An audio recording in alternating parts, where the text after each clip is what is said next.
Mornings with Brant podcast. Good morning. My name is Brant. Got a chance yesterday to speak at Indian Ridge School to a class specifically for, this is middle school and high school kids, specifically for kids with aspergers.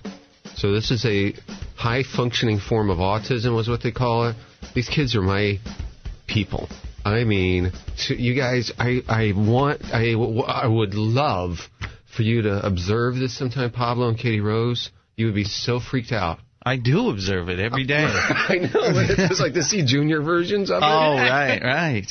They had questions and answers. They were asking me questions, and they asked questions. They had really factual questions. They did. They had them written down, and they're like, "Oh, how can I help sound less like a robot?" I see. I imagine that's very legit. And they thought you would have the anser? They thought I would have the answer. And you said, well, here's how you start. You do. Exactly. I told them, I said, I have worked on that really hard. Yeah, I know you have. When I'm on the air and I'm off the air, to try to not sound totally monotonous. I know I still do. I understand. But I also, if you listen closely, you can hear me. I actually do vary my pitch, and I come back down, and I do all that sort of stuff. Intentionally, whereas like myself, I'm not even thinking about it. I'm it's just totally talking. intentional. But I get it. Yeah, you said you've intentionally listened to and studied other people's talking so you could mimic that. Absolutely. Otherwise, it's totally monotone. Yeah. And so this is the way these kids talk too, and they understand it. It's like, well, how does that happen? They're asking how to fit in. Mm-hmm. Again, wrong guy in a sense to ask. No, I think right guy. Yeah. Okay, but I've been through it. Yep. So the teachers were very thankful to have somebody who gets that and explain to them, like, guys, let me tell you something. I didn't. Middle school, high school, no girlfriends, all that sort of stuff. I felt like a loser, and now looking back, I know. Pep talk. Way to go. No. This is all the same. Because look, it's the way they feel. Yeah. And I'm like, guess what? It didn't matter. In fact, it helped me. Long term, I didn't need a girlfriend. If you keep the right attitude about it. The thing is, it could destroy you if you'd let it. Oh, I guess. But I was pretty torn up about it then. Yeah. And I guess I wanted, if I had somebody to say, you know what, I'm like that, and I had been through it, to say, look, it's okay. You don't need a girlfriend right now anyway. Mm-hmm. So just relax. The fact that you're interested in certain areas, what are you interested in? And I immediately have answers. Oh, I can build incredible things with this, and I can also do that. And exactly. All that sort of stuff, that's good. In time.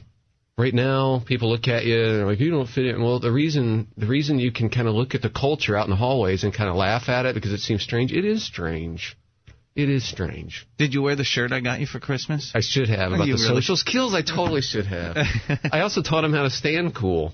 You did? Because you were teaching Katie and I that. Yes. Because I said, watch, you guys, I'll stand. And I had my weight equally displaced over my 2 feet. And I said, this is how data stands on Next Generation. Yeah, this is a logical way to do it. It's well balanced. Yes. And you're good. Yes. Makes sense. Knees locked, perfectly straight. But if you watch, that's how data imitates a robot. Don't here, move one knee, break it a little bit, and then lean slightly. That's awesome. You're doing this. They're like, oh. That's awesome. Exactly. It was so awesome. We loved it. Oh, man, this girl was so sweet yesterday. Probably middle school, early high school, and she was in the Asperger's class. There were some girls in there and boys, mostly boys. That's the way it generally goes down. And she said, here's my question. I have a couple of brothers and sisters that are normal, and I'm not. Do you think my parents still, they love me? Right? That was her question. And I paused for a little bit, and she continued, and she said, they really do. Right? You think that they love me like they don't want me to be different than this? And it was heartbreaking to hear that. It's like, oh. And just like, look, my son has Asperger's. Your parents wouldn't change a thing. If I had it all to do over again, I would be upset if he weren't who he was. Somebody, if he was going to be born all over again, I could go back in time, and it's like, well, you can have this child in a totally different way, and he'll be totally normal, neurotypical, whatever that is. And I just told her I'd be heartbroken if he wasn't him. Your parents don't want the other kids. They want. Oh, wow. A lot of good questions yesterday from these kids. What do you do? Here's another question. I knew this was going to come up because I know how we think. Do you think I'll ever stop being mad at myself or think I'm a failure? I heard that. I'm like, I'm getting better at it. I told him, I said, I know it's public school, but here's what's happened with me is I am getting better at it. But it's taking a long time. One big issue has been the less I think about myself, the better I am. Like, the less, how to say, and the more I see how God thinks of me, and the more I'm able to accept that's reality. And that's when the teacher ushered you out of the room and said, enough really of this cool silliness. I like, look, that's good. You're asking me, I'm a Christian. Yeah, you asked this guy up here, so here you go. Man, but that's something I still struggle. I told him that. Like, I don't know what, we're on how many stations? Dozens and dozens of radio stations, and I still feel like fairly often I'm a failure. And you don't need to call and tell me otherwise. I know it's not rational. I was trying to tell the kids, look, your feelings, how you feel, it's not reality. How God looks at you is totally different. And you can beat yourself up over and over and over. I don't fit in. I don't look like. I'm not that way. I don't talk right. You can do that to yourself forever. But everybody can. And that's not how God sees you. It's so much better than that. And as he gets more important to you, it's just like his opinion will hold more sway, and that is wonderful, wonderful news. One of the things we talked about, the teachers wanted me to address this, and I was talking to these kids, junior high, high school, who have Asperger's syndrome, like I do, about playing the game, because they don't understand. Like, why? I don't understand why I have to make eye contact. I don't understand why I have to say hi to people. They know I'm in the room. What good does it do to say hello? It's just some sort of traditional greeting. Or say goodbye. Or goodbye, yes, which you have taught me to. I need to get back into that, saying goodbye to everybody at the office. Yeah. Where's Brant? Where's Brant? Right. Oh, he left. He left. What? So I've taught myself to go around to the office here and say goodbye. Mm-hmm. And I'll say, even things like, normal guy here saying goodbye.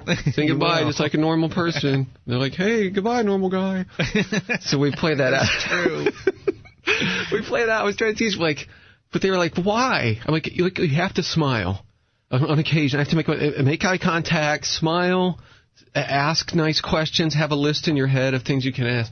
Okay, all right, okay. But why? I'm like, and here's what I explained them to. I'm like, here's what happened to me, guys. I started traveling all over the world to these homes. The people were in poverty or whatever. I go in their homes, and they would be laying out in front of me a meal that they spent a month's salary on and welcoming me.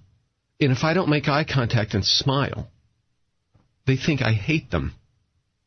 It's not fair. It's not fair to act that way. You have to make yourself, and I'm still not good at it, but I'm getting better. It's like, it dawned on me, look, it's their planet. You've landed on another planet. It's like Star Trek, you've landed on another planet. You don't understand the way all these people are acting. You don't get it. It doesn't make sense to you, but it's their planet. And that's okay. And you can say, well, it wasn't rude. I was just I was just concentrating. It turns out it was. And it's not just about you. So they're like, okay, I've got it. So we're all working on making eye contact and smiling and all that kind of stuff. Hey, good morning, Brant. How you doing? I am well. Hey, I just wanted to tell you thank you. You do something on this show that's very unique. And through your struggles with Asperger's and dealing with those things, you give people permission through their struggles and through their pain and through their mistakes and their misgivings and all that stuff. You give them permission to laugh at themselves a little bit. Good. And that's a great thing. And I listen to you laugh at yourself, but you understand the seriousness behind it too. Sure. And that those kids that you dealt with, that you do not realize the impression that you've made. Thank you.